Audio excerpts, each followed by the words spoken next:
coming up in today's show, everyone's mad at Diablo for their big old patch and their live stream. A bunch of cool stuff got announced at San Diego Comic-Con, and I have a special guest here to talk to me about Armored Core 6.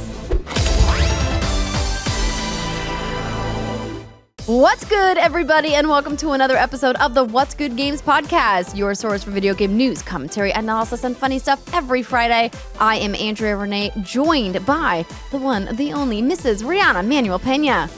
Welcome back, Andy. Hey, thank you. I know, I missed you guys too. I'm sorry that I couldn't be here last week, but I was off doing cool things, which we'll talk about in just a moment. But we have a very special guest here. Please welcome the senior editor at ShackNews, Ozzie Mejia. Hello, everybody. Long-time listener, first-time guest. So it's great to be here. Ozzie, when it dawned on me that we hadn't had you on the show yet, I was so embarrassed because Ozzie and I go way back. For all of the Weekend Confirmed fans out there, Ozzie and I first podcasted over a decade ago together with some wonderful people, Garnet Lee, Jeff Kanata, Christian Spicer, and a bunch of others. And the fact that you and I have podcasted, so long ago and hadn't done it recently is quite frankly shameful for me, Ozzie. I'm just going to call it out. Weekend Confirmed was my first podcasting experience, and I was able to get through it largely because of you and Jeff. So I really appreciate you guys helping me through those first few shows, and it's just great to be here almost 10 years later. Wow. We've been doing this a while. We old, Ozzie. We old. But I wasn't going to say that, but... but we're crushing it and doing the thing. And I love that I get to see you at all of these video game events. We were both just at Comic-Con, which we'll talk about in just a minute. And we both were at the Bandai Namco Armored Core 6 Fires of Rubicon preview event, which we're going to talk about in hands-on. So I'm so glad that you are here joining us today, lending us your expertise. We have a fantastic show lined up, everyone. Before we get to that, I want to say thank you to this month's Patreon producers, Chewy's Godson, Faris Attieh, Justin Foshee, and Punkdefied. You can join our wonderful Patreon community at patreon.com/whatsgoodgames. Like Ozzie, who's been supporting us since day one. I love you, friend. Thank you so much. Aww. We read your name every month in our elite shout-outs, and it's always so fun. I've noticed. And so I appreciate that. You guys may be wondering, hey, where's the blonde wonder, Brittany Brombacher? Well, she's not here this week. She's got some other stuff going on, but don't worry, she'll be back. She's just, off doing her thing. And today's show is also brought to you by MeUndies, Shopify, and Factor. But I'll tell you more about that later because I was at San Diego Comic-Con. Yeah, it was cool. It was fun. I hosted 2 panels. So for folks who don't follow me on social media, I had the awesome opportunity of working with a couple different teams at Comic-Con. I hosted the panel for Creating the Expanse, a Telltale series with some great people from Deck 9 and Telltale Games, and that was super fun. We got to unveil new DLC, and then I also got to host the Invincible 20th anniversary panel with some wonderful folks from Skybound, so more coming about that. Ozzie, you were also there for like a hot minute. Basically only a hot minute. I was just looking around, and I was actually surprised at how crowded it was. And you hear about the big movie and TV companies not being there. Even before the strike, they weren't planning to be at Comic-Con this year. But even with that and everything being about comics and to some extent video games, as we'll get into, it felt like a hot show. And I don't know if it's because people missed it during the pandemic. I mean, it was live last year, but it took a couple years off because of COVID-19. But maybe people are just hungry for that con experience again. Absolutely. I was thinking that it's back to form. I mean, I went to Comic-Con last year and they had a very rigorous COVID-19 protocol, which I appreciated, where you had to get a wristband and you had to wear your mask everywhere. None of that this year. That was not so much this time around. Very much just like, this is like the Comic-Con of yore, and it was packed and there was a bunch of cosplayers and people having fun, restaurant activations. It definitely just felt like regular Comic-Con, but as you mentioned, had a little bit of a different vibe in terms of big movies. And honestly, I think that's okay because that's not what Comic-Con was originally about. And I loved that so much more focus was put on the art and the artists who make comic books and the history of comic books this year, and talking about projects around comic books like video games that aren't movies and TV, which always come in and steal the show. There's a greater emphasis on the culture this time around. And that did extend to video games. There was a there wasn't a big video game presence, but there was a pretty sizable one. There were areas for Street Fighter 6, Diablo. I even saw a photo set up for Star Wars Outlaws, which is pretty cool. Yeah, they had the K's speeder on the show floor, and you could jump on with the moving background. I really like that. Yeah, it was super super fun. I actually did a very brief tour of the show floor, and I missed it. And then I saw everyone posting, and I was like, oh my gosh, do I go back? And I just did not have time because I was only there very briefly. But it was easy to find. It was right there by the Diablo booth. But it was in Hall A, and I entered at like Hall E. And if you've been to Comic-Con, you know just how far away that is. And if you haven't been to Comic-Con, it is a long walk. You get a workout when you go to the show. Yes, so I didn't make it all the way down there. So because they reversed the sides that the video game stuff is on, because normally the video games are on the other side, which is why I entered on that side. And instead, they're like, actually, we're changing things up, and video games are on the other end. And I was like, but it's like they're 2 keeping miles everyone away. on their toes. Anyway, let's just go ahead and jump into some of this Comic-Con news. Since we're talking about Star Wars Outlaws, they had a panel at the show. Friend of the show, Chastity Vincenzio, who works for Ubisoft, hosted the panel, of course. Massive Entertainment is developing this game in conjunction with Lucasfilm Games. Take a shot. We're talking about a Disney game, everybody. Yes, my husband works for Disney and pushes up my glasses. So they had a big panel. They talked about the game and talked about some gameplay elements. And the big headline that a lot of people have picked up is Star Wars Outlaw devs promise it won't be a 300-hour epic unfinishable RPG, writes Yay. Kat Bailey, news boss over at IGN. I got to see Kat, and she's just reminds me how fantastic she is. She's the best. IGN.com, everybody. Give them a click. So I'm not going to go through everything that the panel went through, but I love that Julian Garrity, who was the creative director, just is like, yo, we're making a cool game, but don't worry, it's not going to suck away your life. Rihanna, are you excited about this? Beyond excited. I'm there's just so many games and there's just so many hours in the day, and I for one appreciate a straightforward experience as much as the next person, but it's good to have an RPG that can get thrown in there that feels doable, right? It feels like you can actually complete all of the tasks, maybe even do all of the side missions. Like, wow, imagine. Like, I love 100% in games when I can, but so many of these, larger bespoke experiences don't make it possible. And I find that really like demotivating. So I, for one, am excited to see something that is not 300 hours because I don't have that much time. No.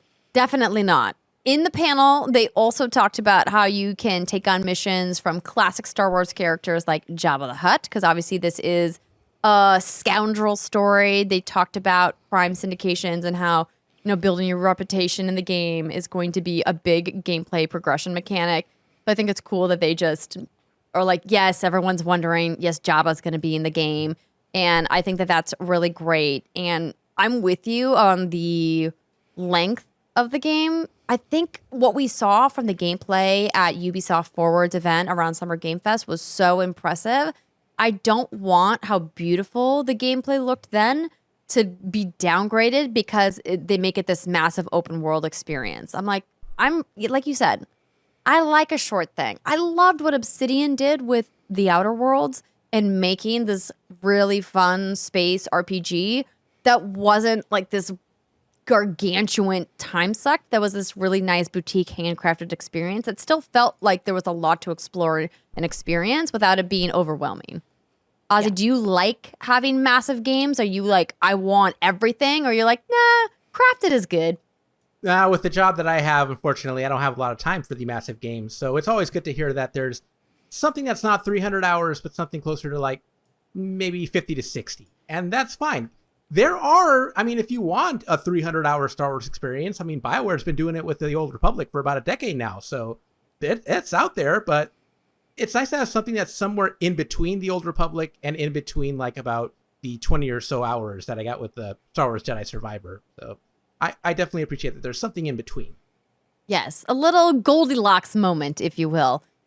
Some other news that happened, Insomniac Games did a panel for Spider-Man 2, which is coming later this year, and they revealed a brand new PS5 that has custom art on it for Spider-Man, and I like that it's a dark PS5. I know a lot of people have been asking for a black PlayStation 5 because the one they have now obviously is white, and I really like it. But so this art is really cool. It also comes with a DualSense controller, so it's a limited edition bundle that they revealed at Comic-Con, and I think the art is pretty cool. I think it's very divisive. The people I asked about it, some were either like, I love it, and others were like, meh. Wait a minute. Who's going meh? I can imagine somebody like not liking it and like having like a more animated opinion about it, but just straight meh. I mean, that design doesn't scream meh to me. Yeah, here, let me pull up the art and I'll put it on screen for everybody if you're watching at youtube.com/whatsgoodgames. Let me see here if I can get this guy in full screen. Okay, I see. So red and black, but mostly black. Yeah. On the design. So that's the DualSense. Yeah. And then let me find the console. Yeah, so it's mostly black and it's got this like little splash of red on it with the spider logo, Spider-Man's like quintessential logo. So let me hear. I get it. It's like, the symbiote from Venom is kind of like creeping in on the red spider. It's swallowing area. it up is what it's doing. Yeah. Yeah, okay. so the console there. And just the darker colors are preferable to, you mentioned the white PS5, the base design. It draws so much dirt, and I'm not so much a fan of that. You got to keep that thing clean, otherwise it looks really unseemly. So having something a little darker color is a nice option. Although I've already got like my solid state drive hooked up to that thing. I'd hate to have to kind of move that thing around. Yeah, the PlayStation 5 is a little too expensive to be buying a variant at this stage for me. I definitely want like skins. They talked about the idea that those fins, like those blades, right, would be customizable or potentially replaceable. You could just pull the blades off or like add a something on top of them. I would love that instead of having to buy a whole new console. Just being honest, it's money's tight, all around, man. PlayStation was not cheap. Money's tight, but the holidays are coming. At least it will be by the time the game comes out. Ozzie, that's a very good point. It's interesting that you say the holidays are coming. I'm like, no, it's not. We're in summer. And I'm like, we're literally days away from August. And that means that, the year is more than halfway done. And it's going to be one giant game snowball until we hit December. The fall season's going to creep up on us. And once it gets here, the game of the year debate is going to be really, really tough. It's tough now. And that's before like all the good stuff. That's before like Starfield even comes out. That's before Baldur's Gate even comes out. We talked about Brittany earlier. She's out there preparing for Baldur's Gate, and that's going to be probably on a lot of people's must-play list right now. Absolutely. There's just too many good games. What a time to be a gamer. It's a good problem to have. Yes, absolutely is. So some other news that happened at San Diego Comic-Con, you mentioned Mortal Kombat. So Warner Brothers and Mortal Kombat had a panel as well. They announced some DLC characters. They did also show some trailers about some other characters that are going to be in the main game, which I'm going to hold for just a second. I'm going to pull up this DLC trailer because it was exciting. It's like it's fun on a number of levels because they just like really picked some really fun characters to go with. Oh yeah. So let me pull this up for you guys to take a look at. And so the characters that were announced were Homelander and Peacemaker, both coming. And then here's the reveal: Omni-Man from Invincible. And Warner Brothers has confirmed that yes, J.K. Simmons, who voices Omni-Man in the animated series, is going to be voicing the character in Mortal Kombat as well, which is super exciting. And just like some really fun DLC coming, and I love that, like Peacemaker, really? Like, and it's, you mentioned that they confirmed that head. J.K. Simmons was doing the Omni-Man, but they didn't say anything about John Cena coming to do Peacemaker. It definitely looks like his likeness. I have to imagine that he's going to. I would think so too. To voice it, but like now that you mention it, isn't it wild that people are like, all I need to know is about Omni-Man? Like, I don't care about John Cena and Peacemaker. I love that NetherRealm has these themes for their Mortal Kombat DLC seasons. I think the one for Mortal Kombat 11 was they did 80s action heroes, And now it looks like we're getting comic book heroes. And I think... Oh, they're not just heroes. Those are not heroes. Oh, comic book anti-heroes. Especially as I look at Homelander. That dude ain't definitely no hero. But yeah, I like that the themes that they're going with. I'm already interested to see what they come up with for, like, if they do a season 2. And it's just like the possibilities are up there, especially with the cameo fighter system. And the cameo fighter system that lets them throw in whoever they want without having to worry about them getting, like, dismembered or anything. It's like, well, we don't want our character to get, like, gored or something. It's like, well, what if they're a cameo? They can just come in for a few seconds and they'll just jump in and out. Exactly. And I got hands-on with this at Summer Game Fest, and it was one of my favorite games. I mean, I already knew. Y'all know I'm a Mortal Kombat stan. I already knew that I was going to like this game, regardless of it being at Summer Game Fest and being one of the best games there. But I was, like, slightly worried with the short amount of time from when they announced the game to when it was releasing, because that either works out great or works out real bad.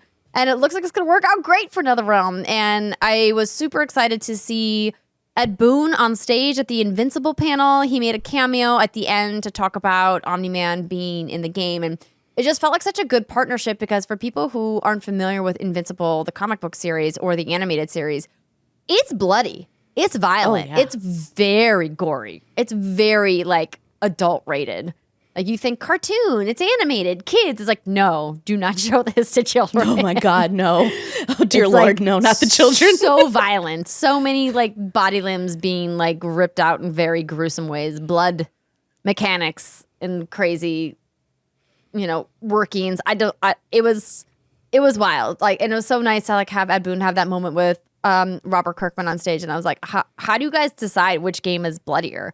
Like, or which property is bloodier? Is it Mortal Kombat or is it Invincible? We brought up that trailer during the in our ShackNews Slack, and I guess someone was like, "Wait, why Omni-Man in this game?" And I go, "Because he's gonna show these people how it's done." I mean, do you remember that last episode from season 1? Like, I mean, the first episode, like, geez. Even the first episode, but just like I'm remembering that gruesome scene in the subway at the end. It's like, oh God. It's like people who ask why Omni-Man clearly have never, like, read Invincible or watched Invincible. They don't know. I mean, that's okay to not know. Shield yourself if, you have a faint of heart. Not for the faint of heart. It's not for the squeamish. Weak stomach or whatever they say. Yeah, no, it's intense. But if you're into that and you haven't, then you're missing out, and you should definitely go check it out. So I'm trying to get a confirmation here on John Cena, and I'm getting, like, conflicting reports. Like, I'm seeing headlines that say John Cena confirmed, but I actually don't, like, have a legitimate source that confirms that John Cena is actually voicing his character, because his likeness may be used, but he might not actually be voicing it, because, like, in Hollywood, those are two different things you have to pay for. So you're saying we can't see him? No, I'm saying it's confirmed that it's his likeness being used as Peacemaker. Rihanna got it. I get it. Okay, fine. You got me. Ozzie. I love you, Ozzie. Okay, continuing on. While we're talking about Invincible, Ubisoft unveiled Guardians of the Globe, a mobile game that was playable on the show floor at Comic-Con, and I believe it's coming out later this summer. And it was like people tend to do. They're like, oh, Invincible, a game, cool. Oh, a mobile game. And I'm like, y'all, come on. There's some really... Mobile games can be cool, too. Yes, I love mobile games. There's so many good ones out there. And so this game was unveiled. And let me pull up the exact details so I'm not getting this wrong. But so the Guardians of the Globe are a group in the comic book series. We, see them briefly, bloodily, in the animated series. And it's a RPG set in the Invincible universe featuring a storyline that's brand new to the series. And it's going to offer, according to the website, multi-battle action, character collection, squad management, idle features, and super-powered visuals. That's the marketing language. Catchy. Yeah. But I played it. What does multi-battle action mean? That's a great question. It's basically a free-to-play idle RPG, like for folks who are into the mobile space. I'm used to hearing buzzwords, but that's a new one for me. Yeah, there's a lot going on there. And it's coming to iOS and Android devices. And I played it very briefly on the show floor, so not nearly enough to actually give hands-on impressions, but looking to see it in more detail in the future. They also announced Invincible's Adam Eve, a visual novel game, is in development as well. And you get to play as Adam Eve, who's super cool. Did I accidentally bound or cosplay as Adam Eve at the panel? Maybe. And you get to explore her life and the difficulties that come with it. If you've read the series, you know, Eve goes through some shit. And there's going to be, basically, because it's like a playable visual novel, it focuses on character choices. What I really like about this is that the art style is very reminiscent of the comic books, and it's like a playable visual novel, which is super cool. And then it's got 2 fantastic female leads that are developing this game, which is super fun. One of them is Jill Murray, who I had the pleasure of working with on Shadow of the Tomb Raider, and she has worked on multiple Assassin's Creed games as well. So she is leading up the narrative team, and then Rossi Gifford is leading all the artwork. Now, does this tie into the Adam Eve one-shot that we got on Prime Video about a week ago? That is a great question that I do not have the answer to. I would imagine no, but I don't know specifically. Or maybe yes, because it's about Eve's life. So if they're just pulling from stuff from the series and the comics, then probably. I appreciate that they're exploring her character more. She was one of my favorites from season 1. Yeah, she's super cool. She's got a lot going on, and I love that she's getting her own thing. So that was another announcement. Other things happening. Fortnite and Futurama are having a crossover. So if you're into Futurama, starting now, which was a couple days ago, it says today, but not today. You guys know. Fortnite players can purchase a number of Futurama-themed outfits and accessories in the shop from Bender, Fry, and Leela. And the various accessories include the Nibbler back bling for Leela and the Hypnotoad back bling for Fry, as well as Planet Express glider and a new emote themed after Zoidberg's iconic shuttle. And there's also going to be the new weapon, Bender's shiny metal ray gun, is coming to the game as well. Rihanna, are you a Futurama person?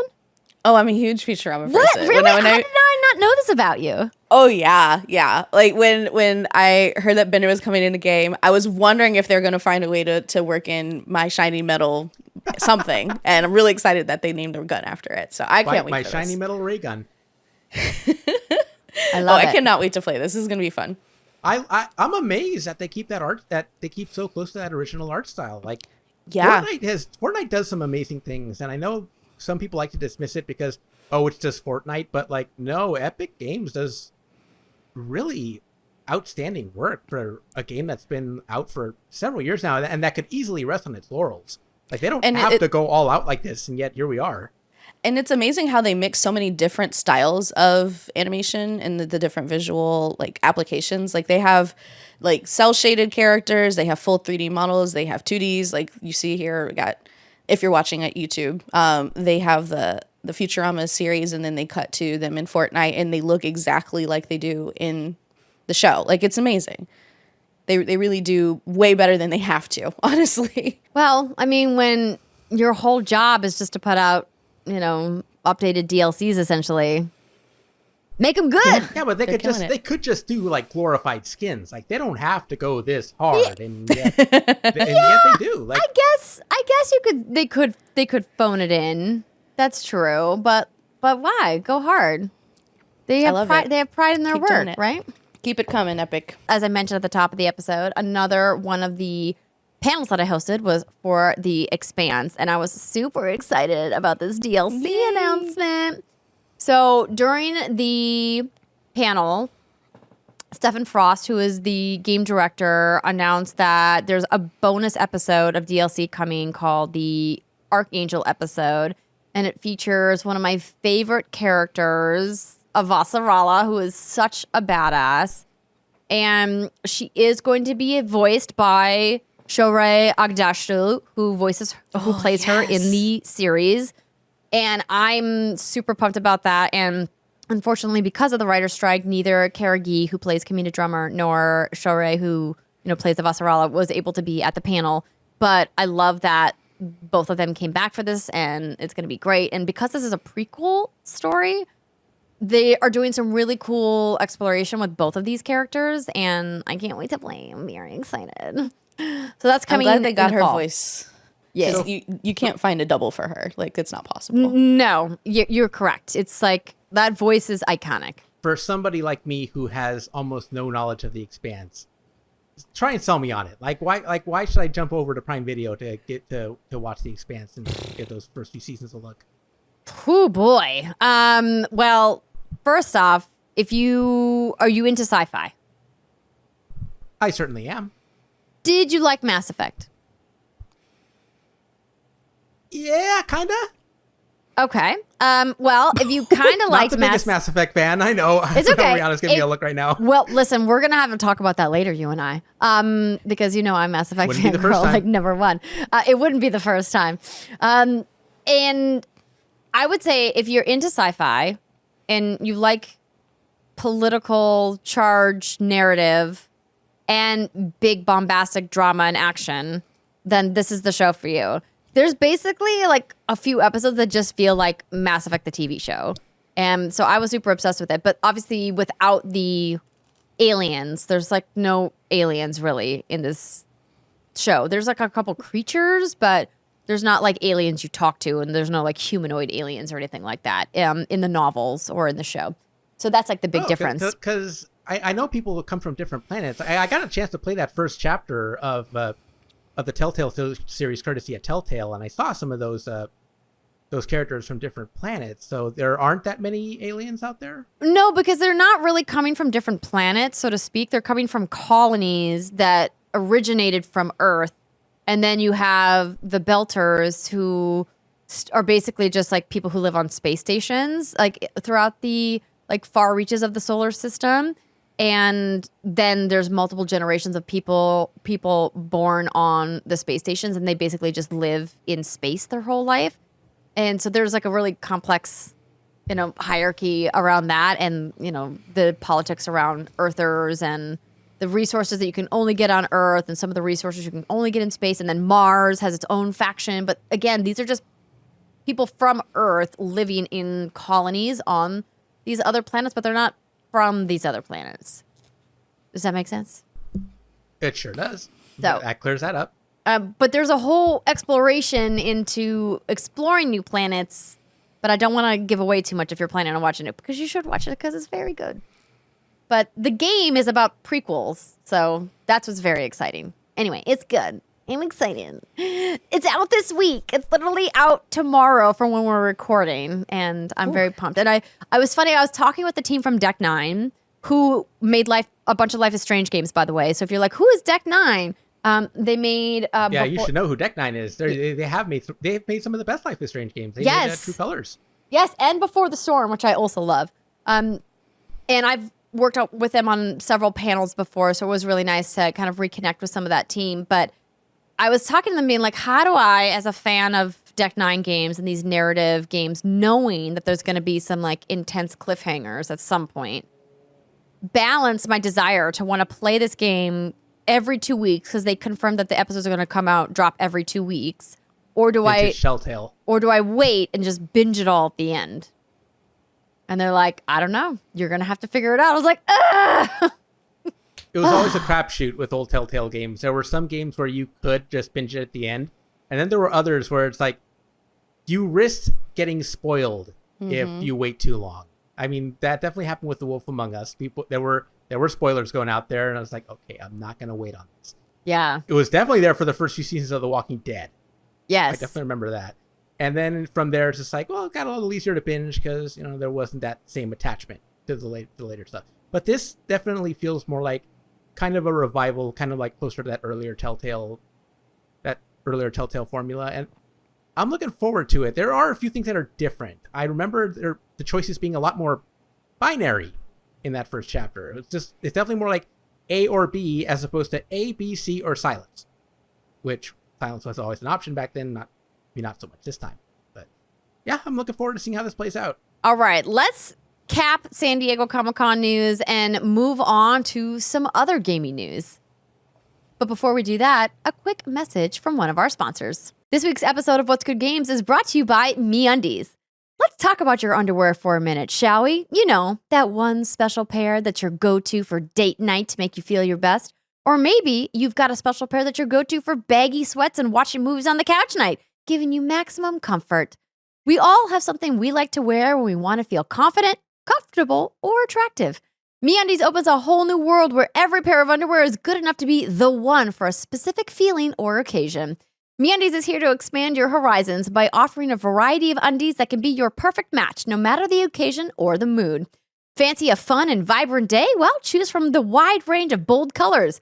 Or maybe you're ready to break a sweat. Their Move Me collection is designed for dynamic movement. Or perhaps you just want some downtime. Well, the classic hues offer the ideal comfy vibe. Y'all know we love MeUndies here at What's Good Games. I have been living in my romper that I bought last summer. They've got so many new fun patterns this year. Plus, y'all, they have swimwear, which is phenomenal. Their men's trunks, I've got John like 3 pairs. Ugh, I love how they've expanded their collections over the years. And with MeUndies, comfort is not just an option, but it's a guarantee. No matter what your day has in store, MeUndies ensures you feel great from the inside out, from jumpsuits and lounge pants to swimwear and active gear. Being a MeUndies member also turns your mailbox into a monthly box of happiness. You'll get discounts every time you shop, and did y'all know they do super awesome member-only sales throughout the year, too. I love me a deal. If y'all want to enjoy a 25% discount on your first order and standard free shipping, well, head on over to MeUndies.com/WGG. That's been our URL for literally years now, ladies and gentlemen. If you want to support What's Good Games and make your butt feel good, MeUndies.com/WGG. And their promise, if you're not completely satisfied, it's on them. So why wait? Get 25% off your first order at MeUndies.com/WGG. This next piece of news has been a little controversial, tumultuous, spicy. This whole fiasco has just been interesting to watch unfold. And as somebody who has friends that work on this team and who knows Adam Fletcher, who was on that live stream, I feel for the people at Blizzard and what they're going through trying to interface with their community. Because, oh boy, it's been the Wild West out there. So Diablo 4, one of the most popular games of the year, broke records, everyone's playing, the new season just launched. They rolled out a very big patch that had some very big changes, particularly for my sorcerer and everybody else's sorcerers out there. Turns out everyone was mad about it. And they promised, we don't plan on doing a patch like this, quote, ever again. Probably for the best. So have y'all been watching the discourse around what's happening with this patch? Yeah, I've seen the discourse, that's for sure. It's sad to see, and I mean, bad patches happen, but like it's an anger to the level that I'm sadly used to from like seeing what developers from like Blizzard go through, but also what developers from games like Path of Exile go through. Path of Exile being like the closest Diablo competitor. They've had some patches that haven't gone over well with the community, and their discords they blow up. And not in a fun kind of way. We've seen it happen with Destiny 2 as well. Like when there's a patch that disproportionately affects certain aspects of the game, like, yeah, it's a mistake, but like, does it really warrant that kind of backlash? Or am I off on this? No, listen, everyone's allowed to have their opinions, and there's nothing wrong with being passionate. Like we talk about in our What's Good Game community sites, whether it's on Discord or Facebook or Reddit, wherever, you're allowed to be passionate and to have feelings. You're not allowed to be a jerk. You're not allowed to be an asshole. You're not allowed to threaten people, harass people, and I think that's what's been happening is that there's people just like taking it way too far. And it's like yo, this is a video game. Let's like step back for a moment. We don't need to be like threatening people. And I appreciate that the team at Blizzard is like, hey, we're listening, we're watching the reactions, and we're also prepared to admit when we made a mistake, which they did in this fireside chat. So key members of the Diablo team, according to the writer from Eurogamer, said that they acknowledged everyone's feedback, admitting that while the goal was to slow players down who were blasting through content, the nerfs had the opposite effect of what the team intended, which had been to make the game more fun for players. So they said, so Adam, the community manager, said, we want to acknowledge everyone's feedback. We know it's bad. We know it's not fun. But we also want to talk about what we're trying to achieve specifically with this patch and what the changes the players ended up seeing. And so I think I understand what they were trying to do. And I think the balance is that, I saw a lot of people in my feed talking about how I don't play video games full time. I don't play video games for a job. I don't stream. I don't make YouTube videos. I just like playing games in my spare time. And nerfing the gameplay the way that Blizzard nerfed Diablo 4 makes it not fun for people who are playing casually, because it's like, I don't want this game to take me 400 hours to finish. So what if you have a small portion of your player base that's blasting through it? Like, good on them. They've finished it. And if they're mad, so what? Like, there's always going to be an imbalance. And like, tailoring your gameplay patches to a small portion of your player base instead of the bigger portion of the player base is always going to result in not good situations. I also think it's kind of funny that they're trying to address the issue of people blowing through the game, because wasn't there an incentive for players to try and get to level 100 as fast as possible when this came out? It was like, oh, if X amount of people hit level 100 first, that's what you're going to get. And it's like, oh, okay, now you're trying to slow those people down? Like, that's kind of mixed messaging. Yes, no, you nailed it, Ozzie. It's absolutely mixed messaging. And I think that when we're talking about PvP specifically, balancing is so much more important, and managing nerfs and buffs with specific classes is a very difficult task to make it balanced for the entire player base. But most of Diablo isn't PvP. The vast majority of Diablo is PvE, and most of it's solo content if you're, not playing with other people. So it's like, let people be overpowered. This is a conversation I know Rihanna and I have had with Destiny a lot too. I was going to actually bring up the Destiny comparison because honestly, it's what's turned me off of it. Like, I love Destiny 2. I think it has great content. It is not enjoyable when you're playing the same level over and over and over again and you just can't get past it because you don't have the right weapon from this one like lost sector that you don't know where it is. And it removes fun. I do love that Adam expressed that, very clearly. Like, we know it's not fun right now. And I applaud them for acknowledging that. That's a really tough thing to say as somebody who represents that game. But it's good that they realize and recognize that the majority of people do not appreciate this update. And hopefully they can course correct quickly. I know it's tough when the business models are all changing, and it's really tough for games to be profitable right now.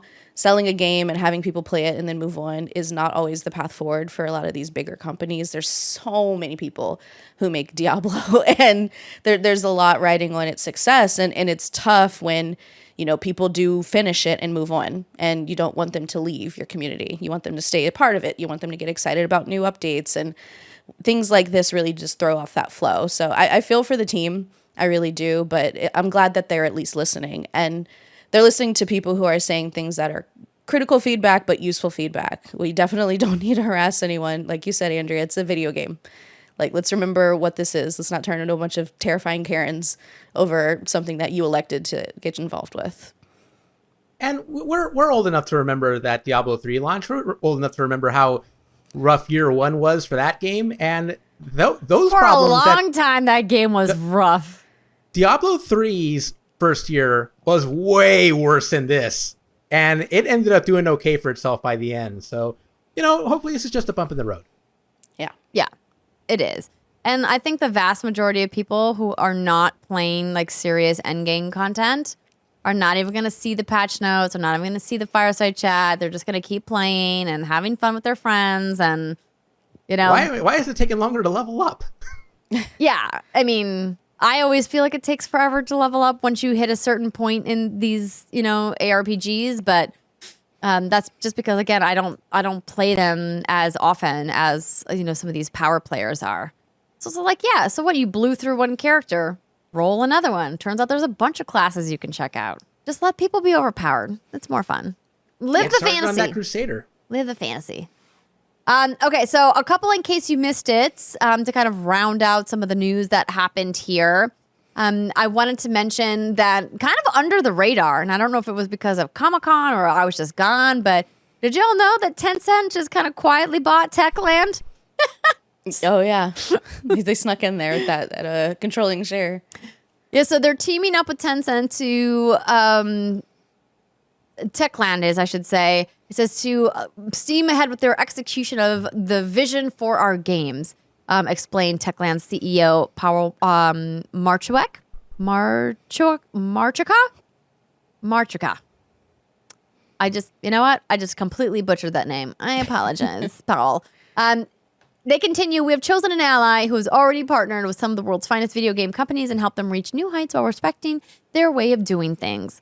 The Tencent just continuing their global domination of video games. And even though they have a lot of hand in a lot of cookie jars. Oh, I feel like their hand is in almost everybody's cookie jar in a small or big way. Right? Yeah. I think people just don't make it her personality to defying them the way other ones do. Exactly. Well, also, like the stake of ownership, varies quite widely. So Techland will retain full ownership of its intellectual properties. They're going to maintain creative freedom and continue operating independently. They're basically just saying, hey, Techland, or hey, Tencent, can you like help us fund cool stuff? And then we'll give you some money for it. And Tencent's like, yeah, bro, sounds good. So that's basically like the gist of that. Like, we like money. It's like a very reductive way of a very major transaction. The Dying Light roadmap's not going to pay for itself. No, that is correct. And there is a lot of Dying Light roadmap left to go. There Years is. worth. I'm glad you brought that up because I think sometimes I'll get emails from them and I'm like, oh, they're still doing Dying Light 2. And I'm like, oh yeah, no, actually they have more. There's more. Oh no, I have not forgotten that they said they have like 2 to 3 years of like DLC lined up. It's like, that's really cool actually to feel like you're paying $60 and you're getting years of game and years of fresh content for however long. So, if you're into Dying Light 2, and I kind of fell off of it myself, but if you're really into it, it's a good time to be you. Absolutely. Borderlands the movie is coming summer 2024. Woo! Yay. You'd think with a big announcement like this, we'd get a new trailer or a trailer, but there's not one. There's nothing. Or even a cast list or anything. Like a poster art, something. I mean, well, we know a lot of people that are in the cast. Like, so yeah. Let me pull up everyone that's been announced so far because the cast is bonkers. It's an incredible cast. So we've seen some of them too in costume, no? So there was some behind the scenes stuff that got shown, and let me just read the cast so far. So playing Mad Moxie is Gina Gershon. Playing Larry is Bobby Lee. Krieg is being played by Florian Montaneau. Kate Blanchett is playing Lilith. Jamie Lee Curtis is playing Dr. Patricia. Oh my gosh. Oh my gosh, what is her last name? Patricia. Oh, the crazy doctor? Yeah. Oh my gosh, why am I having a blank here on the name of the doctor? Hold on. In fairness, I mean, the Borderlands characters aren't that memorable. Tannis. I was like, why am I forgetting who this is? I'm just like, literally just like, Jack Black is playing Claptrap. The wonderful. Oh, of course he is. Janita Gavankar is playing Nox. Kevin Hart is playing Roland. How is Kevin Hart not Claptrap? Nah, he's rolling. I see it. I see it, but you're right that I could also see Kevin Hart as Claptrap, and I think it would be hilarious. So, and this is just like a wild cast, and I can't wait to see the first trailer for this movie. I'm hoping against hope that it's going to be amazing and not bad.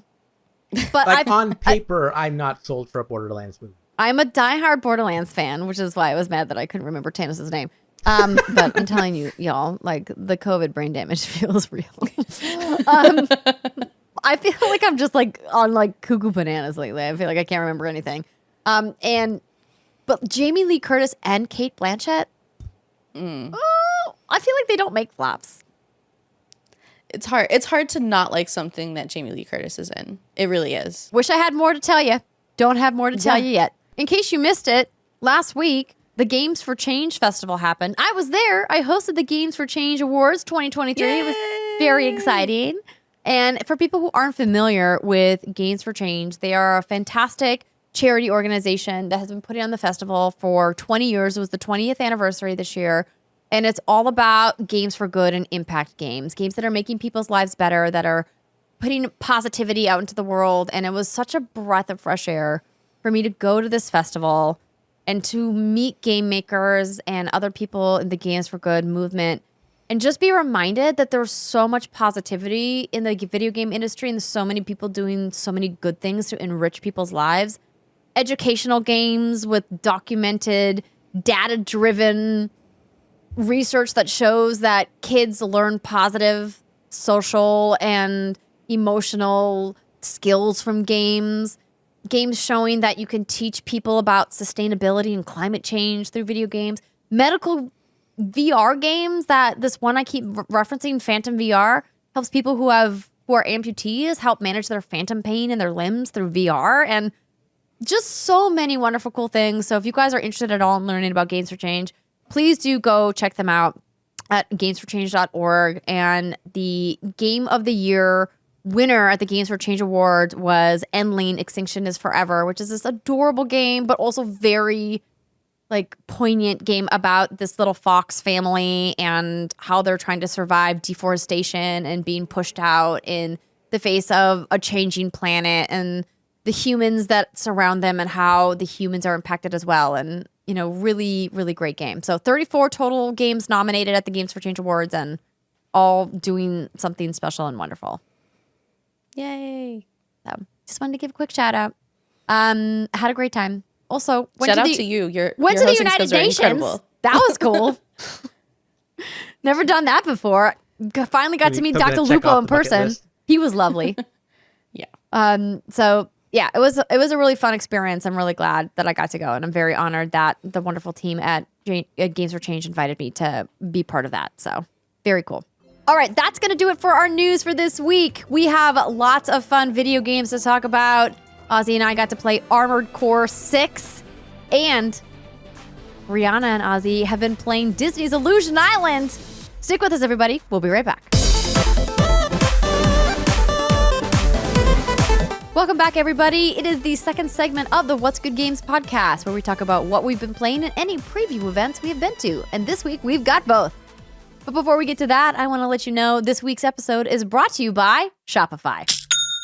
Abandoned carts, rejected payments, spotty support. If you're selling online and something just isn't working, you deserve an upgrade. It's time for Shopify. Shopify is the commerce platform revolutionizing millions of businesses worldwide. Whether you're a garage entrepreneur or IPO ready, go you. Shopify is the only tool you need to start, run, and grow your business without the struggle. Shopify grows with your business no matter how far or big you grow, thanks to an endless list of integrations and third-party apps. Anything you can think of, from on-demand printing to accounting to even chatbots, everything you're going to need to revolutionize your business is at Shopify. And once you've reached your audience, Shopify has the internet's best converting checkout to help you turn them from browsers into buyers. Shopify is great for businesses of all sizes, even podcasts like ours here at What's Good Games, who just wanted a cool way to get custom merch into the hands of our listeners. Shopify powers 10% of all e-commerce in the US, and Shopify is truly a global force, powering Allbirds, Rothy's, and Brooklyn, just to name a few, plus millions of other entrepreneurs of every size across 170 countries. Plus, Shopify's award-winning help is there to support your success every step of the way. This is Possibility, powered by Shopify.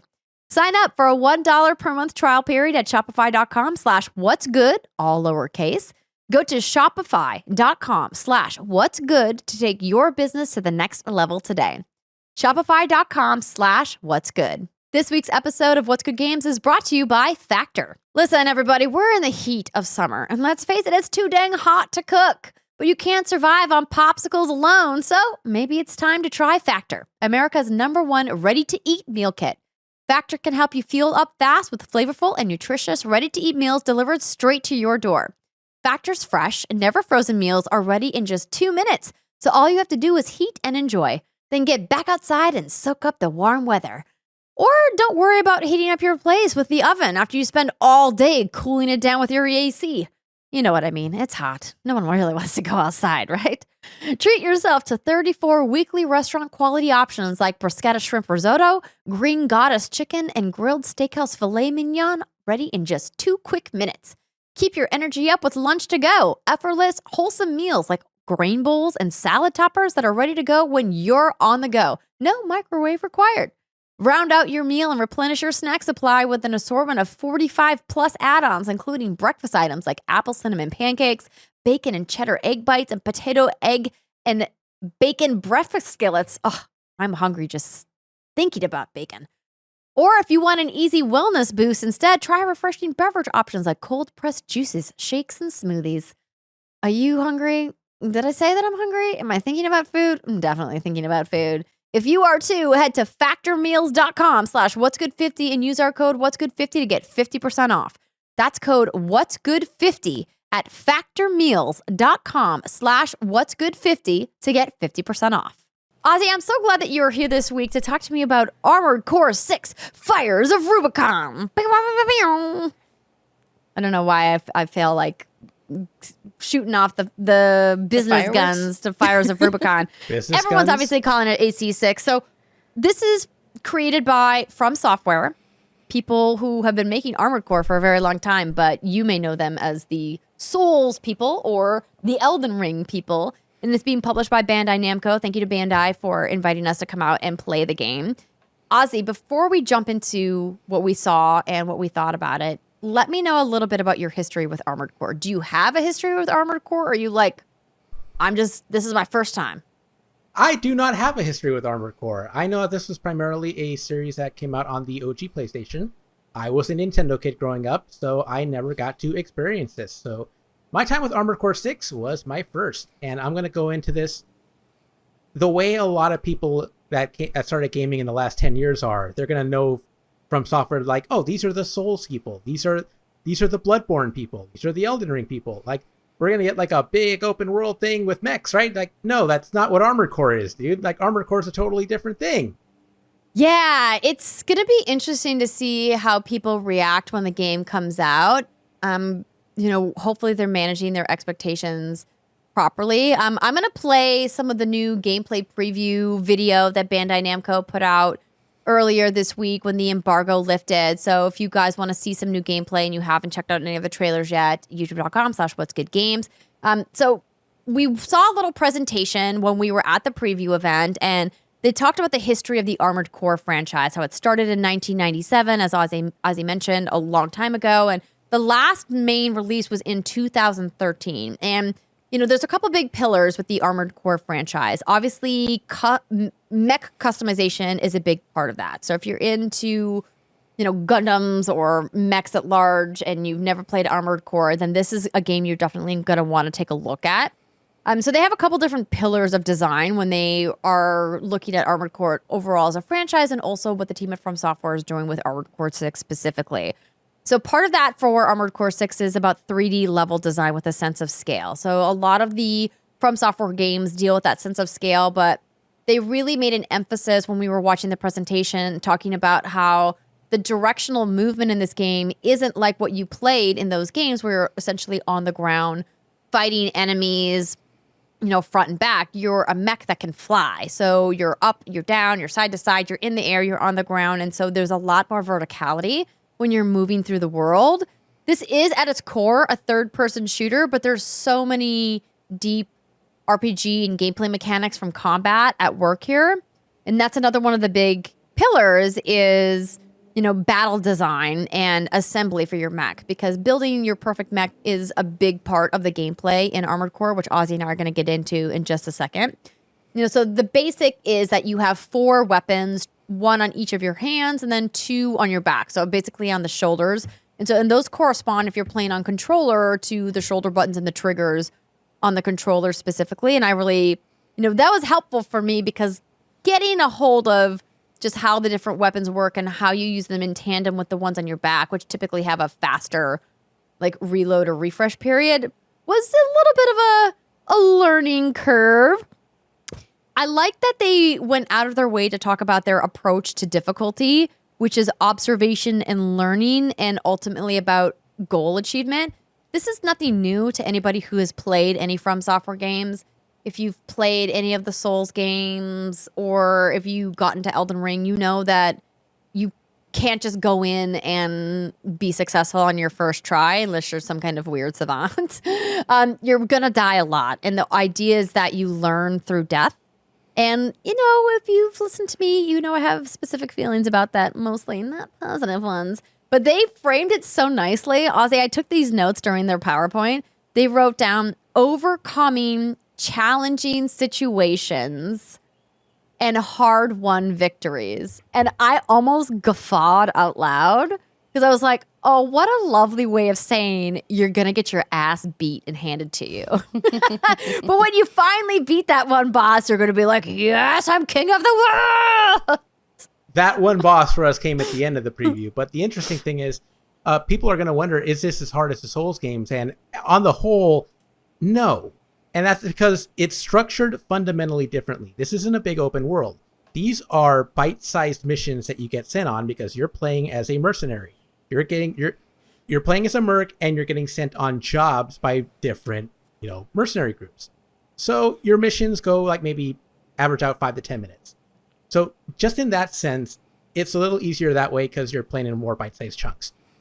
But there is a lot of that from software difficulty in there. And the funny thing that I mentioned, the angle that I took for my preview specifically was that attack helicopter that you're seeing right now on screen, that comes in the tutorial level, and it's hard. Like it tries to weed people out early. It goes, if you can't beat this helicopter, this is not the game for you. I literally had to have a developer come over and get me through that fight because I knew that we only had a finite amount of time to play. And that happens a lot in these press events when we're invited to come play a game and you only have a couple of hours. It's like, well, I can either bang my head against a wall. And if I'm at home, I would just put the controller down, walk away, and then come back with fresh eyes and try it again and probably be successful after taking a break and thinking about it differently.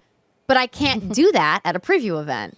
And so instead, I have multiple developers who work on the game standing behind me, watching me fail over and over again, which then just puts pressure on me. And then I keep hitting the wrong buttons because they have this speed boost. I think it's called Armored Assault, where you click in the left stick and it gives you this like super powered like boost and you use it to close in to do like a high powered melee attack.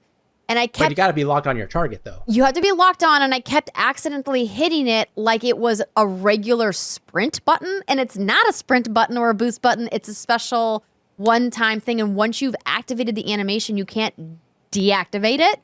So you're just kind of like, if you hit it and you don't hit it in the right time, you kind of just like are flailing around going super fast, and a lot of times it was me just running into walls, which was like, not embarrassing at all when the developers who built the game were watching me play.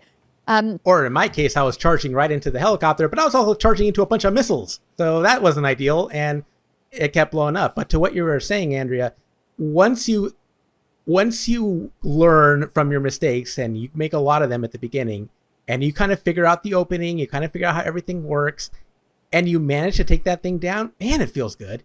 It feels really good. I definitely had way more fun playing this game than I anticipated. And I'm not traditionally a big mech shooter or, mech RPG person, but, they made it really approachable. So, in the first chapter that we were playing, you get access to a variety of mech parts. So your mech is super customizable. You can change your arms, your legs, your guns. You have different internal components to your mech that, affect a variety of specs as well. And so you can really kind of choose, do you want to go for a more like lightweight mech that's more agile and, has, faster paced weapons? Or do you want to go more tanky, like very traditional RPG archetypes, but in mech form?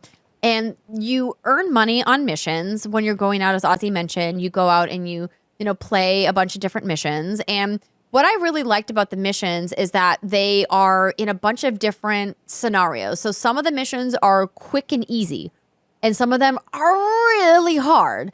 And I talked to the team at From Software about like the mission design, and they said, we wanted to give a balance. We wanted to give people breathers from, if you come right off of like a really intense boss fight, we wanted people to be able to come back and like go out on a mission and just earn some money quickly. And the missions are replayable, meaning you can go back and grind missions to earn additional rewards to go buy some of the mech parts that you want. But they told me in my interview with the team that they did not design the overall gameplay progression so that you have to go and grind the missions over again, which I really appreciate because that was something that I kind of got a little triggered about being a big Destiny player.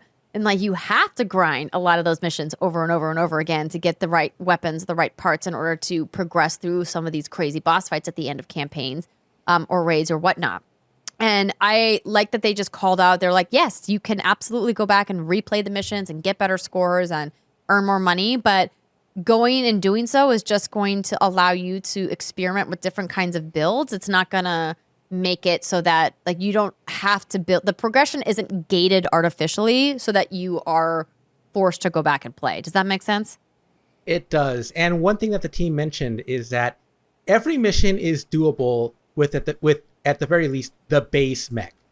Now, just because they say it's doable with the base mech does not mean it's easy with the base mech. As we got to towards the end of our demo, there is a much badder boss, and this is one that every one of us at the press event were talking about. There's this big hulking tank called the Juggernaut. It has a big armored front. You can't damage it from the front. You have to hit it from the back. You have to be really quick to hit it. And the thing is, it's so fast, it's so quick that it'll turn on a dime and you won't be able to hit it and it'll crush you within a few seconds.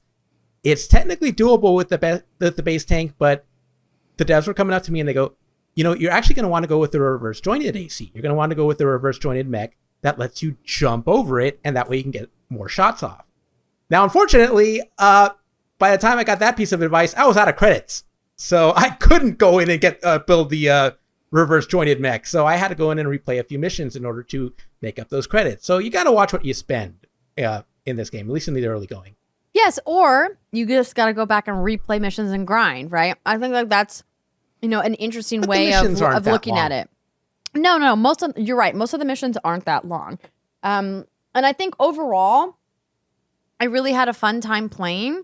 And there's a whole bunch of things with customization, and they have a lot of things that I didn't mention with customization that I want to just like touch on quickly. One of the things that I thought was really neat is that they're going to have this online component called Share ID, where you essentially create like a profile with the game, and then you can essentially upload your build out that you have with your mech, with your armored core, I should call it, because that's what it is. It's an AC.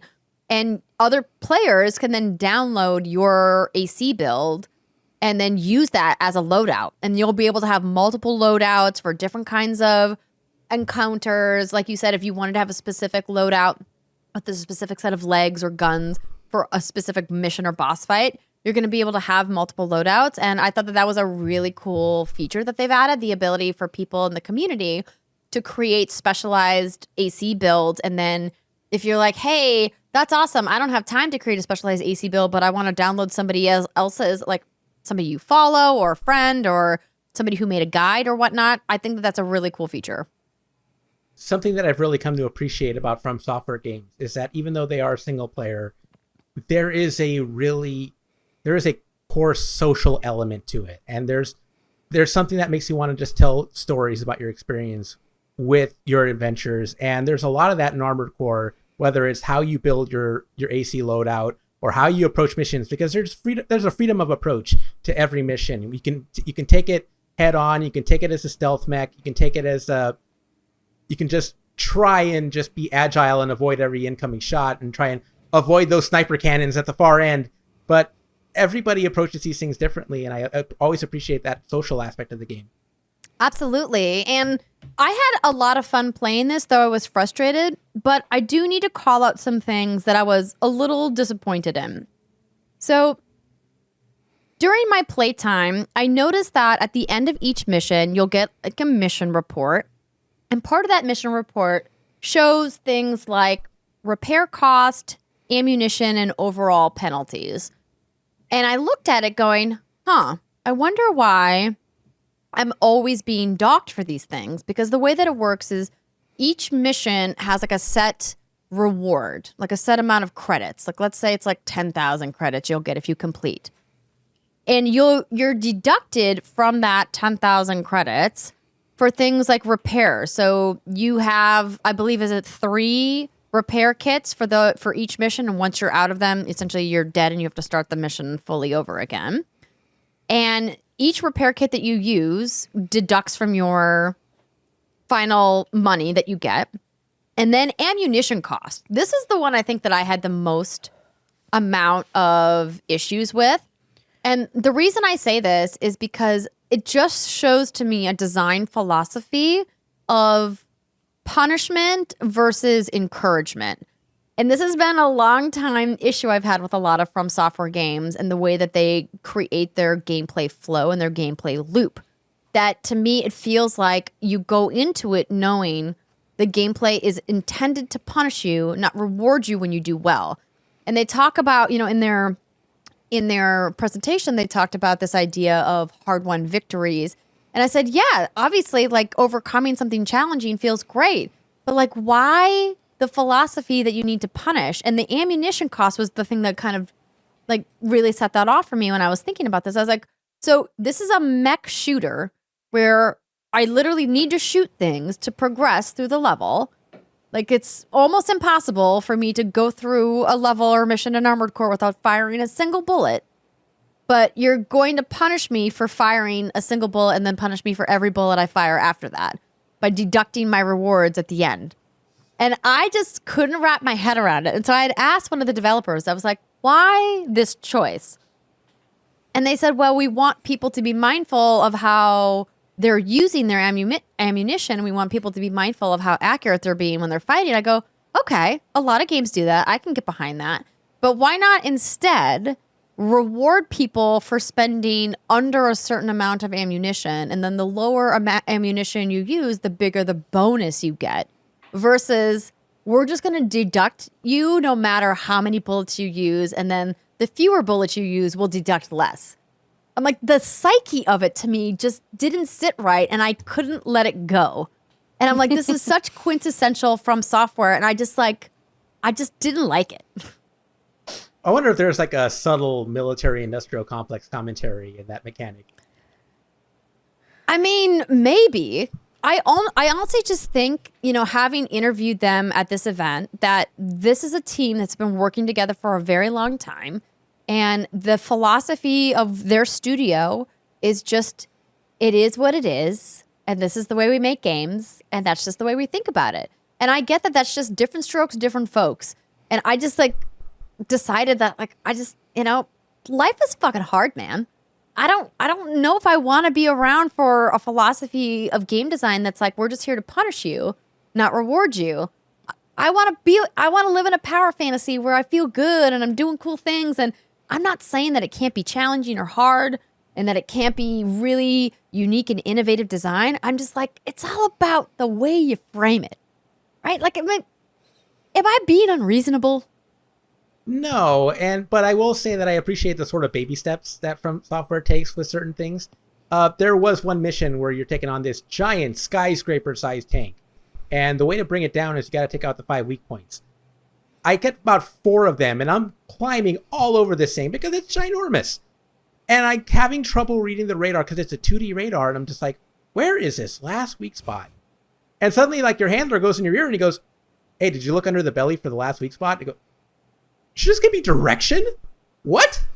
Like, that's so appreciated. I love that. Yeah, but if you fall off of that giant mech, which you will, which you do, they take away your health, and then you have to do the whole thing over again. Oh no! Like, if you fall off, like, it's over. You have to start over because it escapes. It's just, ugh. It's part of learning, Andrea. I know. I think the reason why I called it out was because I also, during my interview time, asked them about accessibility. Because a big difference between Armored Core from gameplay design and visual design versus some of their more recent releases, the Demon's Souls remake, and of course Elden Ring is the game that, a lot of people reference, is that you can see from the gameplay that we've been showing from the trailer that Bandai Namco released on YouTube, is that there's a lot of visual elements, a lot of colors, a lot of flashing. It's very fast paced. There's a lot happening. The HUD is semi difficult to read. You have to really practice reading it. And I had asked, I said, hey, like there was a lot of audio and visual cues that would make or break my ability to succeed at these intense boss fights. What are you guys doing for accessibility in regards to visual and audio cues? Because this isn't just like Elden Ring where you're like have a giant sword and you're fighting a boss and you can kind of slow it down and watch the patterns.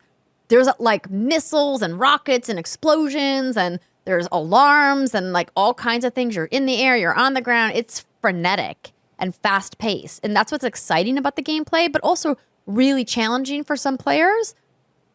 And they said to me in my interview, there's a lock-on mode. And so I rephrased the question, thinking maybe this was a translation issue because there was a translator there for all the questions. And they essentially told me that there are no accessibility settings in the game at all. And I was not surprised to hear that, knowing From Software's track record with accessibility, but I was very disappointed knowing how successful Elden Ring was and how loud the conversation was about accessibility around Elden Ring, that with this next game and how financially successful their last game was, that they didn't put more investment into accessibility. And it just seemed to me, based off the answers that I got, that accessibility is not a focus or a care at From Software. And I'm very disappointed by that. I almost wonder if that's something that Bandai Namco can take up. Like, just hire an outside developer to like work on the accessibility features on something like that. And maybe throw in... I don't think that's how it would work. I think that bringing in an outside developer into their code... It would compromise the vision. I get it. But I don't think it would compromise the vision. I just think that from a pipeline of development and how games are made, that would be a very difficult task for someone to do. I think I knew going in, and like I know that there's plenty of people out there that like to rag on me, but like I truly believe From Software is an innovative, creative studio doing really cool things, making games that people love, and I just am so disappointed that they just don't seem to care at all about making their games accessible to play. And it goes back to the conversation of, I'm not talking about making it easy. I'm not talking about making baby-ass baby mode, though I personally want that. That's not what this is about. It's about like things like I asked them, I go, one of the big keys is that there's these 2 meters that change between red and yellow. And I said, are you guys offering a colorblind mode? And like, no, there's no plan to offer a colorblind mode. And I'm just like, okay, well, it's 2023. Are you just willfully ignoring the conversation around accessibility, or you just don't care? And it feels like, I mean, I don't know. Sounds like, I mean, we hate to phrase it that way, but that is what it comes across as. And it's just a bummer because I really want to support the work that they're doing, and it's frustrating when I also like am a huge advocate for accessibility in games and do a lot of work with people in that space, and it feels like they just don't care. And I'm like, what a bummer, man. It could be a win. It could be a great story if you're like, yeah, we heard everybody talk about how accessibility should be part of our games. And we want you to know we listened and we're working on it. That's not the message I got. Lock on. Yeah. Lock on mode.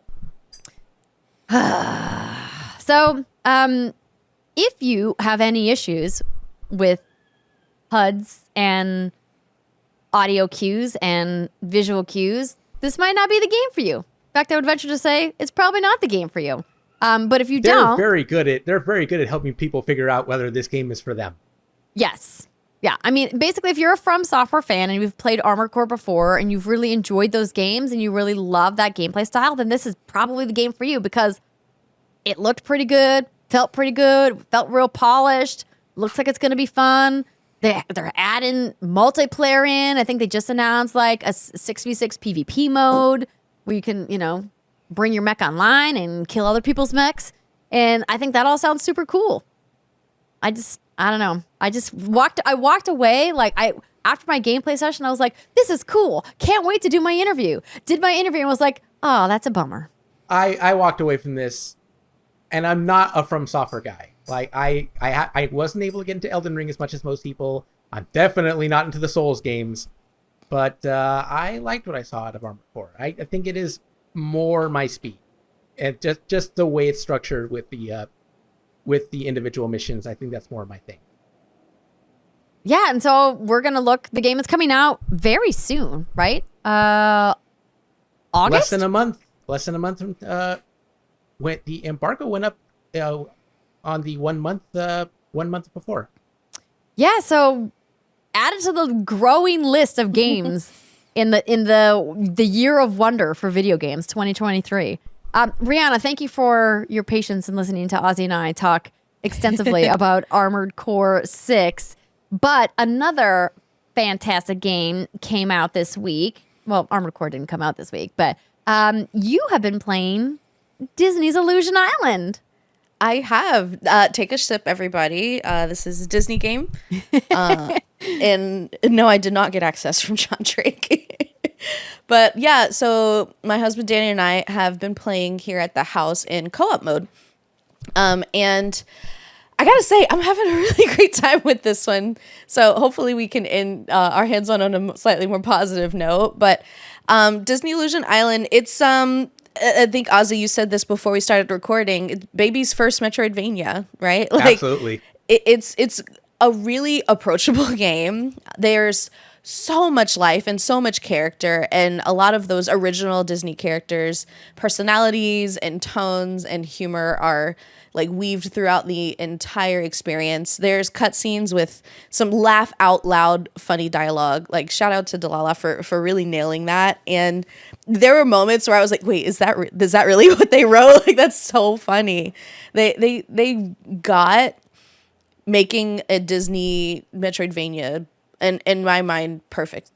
I think they really nailed what I wanted to experience in playing this. So if you're not familiar, this is going to be up to 4 players can play on the same screen at the same time. Player 1 will determine where the camera is. If you separate too far from them, you turn into a little envelope and then fly back to them like a paper airplane. It's really cute. And, you're uncovering parts of the map by moving left and right, traversing different obstacles. You unlock additional move sets through, mechanic in the game. There's a character who will help you upgrade your traversal skills. And all of these skills are tailored to whichever character you pick. So Danny played as Mickey in our time. I played as Minnie. You can also play as Goofy or our poor little guy. Donald's the butt of a lot of jokes in this game. Yeah, he Donald is. Duck got such a rough go of it in a lot of the dialogue, and even some of the other characters, just like they really rag on him pretty hard. It's funny. But yes, so you have those 4 characters to choose from. They all have the similar move pattern, but they have different ways of getting around the map that are unique to them and their characters. So it's really cool to see that variety. And the animation is beautiful. All the environments are really engaging, and the backtracking and finding different places that you can go to unlock new sections of the map is made really, really clear. There are different signposts that you can see on your map of the overall world that indicate whether or not you can get there. So if you're hitting a wall, you see there's something shiny on the other side or just out of reach, you know why. You know that you don't have to try to jump harder or like time something a little bit better. You just physically cannot get there because you haven't unlocked that traversal move yet. So it telegraphs a lot of stuff. And again, this is making it super approachable. This is making it easy to understand so you're not getting frustrated or wasting a lot of time. And the time that it did spend, we were about maybe like 5.5 hours in. I'm loving every bit of it. It's super inventive, and I can't wait to keep playing it. As a Metroidvania veteran, I have to say, this is not a game to play by yourself. Like there are way better Metroidvanias out there for the single player person. Playing alone, there's no nice way to say it. It gets boring.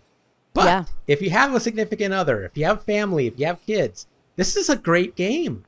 And it's so easy to get into. It's so user friendly. I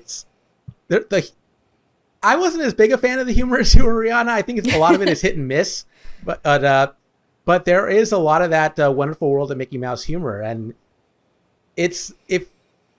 my first impression of it when I first saw it revealed a year ago, I thought I was like, oh my god, it's Rayman. It's life after Rayman. It's not quite Rayman. And for one thing to note, it's interesting because you don't confront the enemies directly. There is no combat. You have to dodge all the enemies, and even in the boss fights, they're more puzzles than they are like direct confrontations. So I thought that was a really cool, unique twist to it. And just like you said, the artwork is amazing. The background is beautiful. The music fits. The music is kind of very Fantasia-esque and kind of fits whatever scene they're in.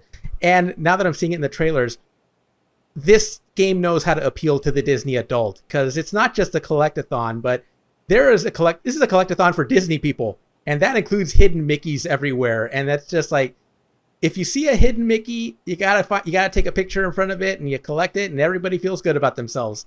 So I love that there's a lot of things to do in this game. The world is bigger than you might suspect from a game like this. It is huge, and the fast travel wasn't always clicking for me, but it's still a fun world to explore, and I enjoyed my time with it. I actually haven't played it yet. I played it at Summer Game Fest, but my code came in, and thank you to the team at Disney for sending me a code.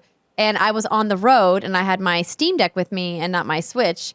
And then John promptly took it and was like, I'm going to play it, actually. And I was like, haven't you been playing it? And he's like, no. I was like, fine. And if we haven't mentioned it yet, this game was made by a studio called Dalala Studios, and in partnership with Nintendo, because it's, exclusive to the Switch. And it's, it looks cool. I had fun playing it when I went to the preview event during Summer Game Fest, and I know Brittany had a great time. We mentioned it on our Summer Game Fest episode, and it just the art style is just so cool. I was pleasantly surprised that Dalala Studios had this in them, because the last game they did was 2020's Battletoads. And I thought Battletoads was much more of a miss. I thought it was a game with an identity crisis. I thought the humor wasn't good at all. And I thought the only thing it had really going for it was the art style. And it's something that it looks to have taken with them to this new Mickey game. Their style fits Mickey Mouse a lot better. And I think this is a great fit.